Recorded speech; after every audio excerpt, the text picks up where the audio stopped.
You've been to Sundance numerous times, and let's see, Don't make me feel old. and you have played rather eclectic characters. Yes. What's it like to come with a movie where actually you're a normal family guy? I came for the kids section. I've been here many times. I've never seen any children in Sundance. I think they're all kept in basements, but I went to a screening yesterday, packed full of families and their kids, all kind of crying and laughing and clapping. It was nice to be not torturing and beheading people or raping people. It was lovely.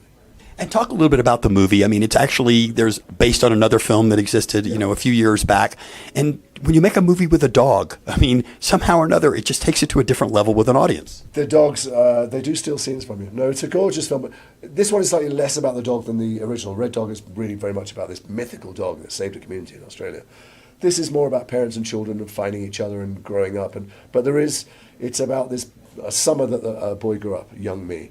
If you can imagine that, and the dog that was his best mate that got him through some very traumatic times, and I would say the whole place was in tears yesterday morning when it screened here, and then I went to Salt Lake last night.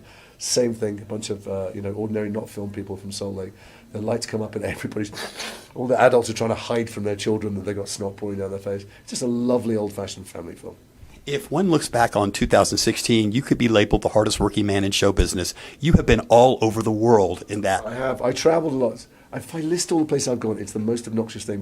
But and it sounds like the kind of thing people would want to do. But I have a wife and children, and I vowed to myself that I wasn't going to travel as much in 2016.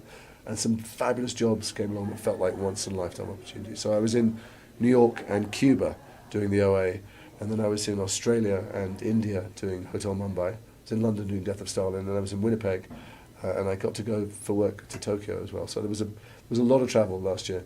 2017, I hope somebody makes a film in northwest London about a man who is taking the garbage out, because that would please my wife.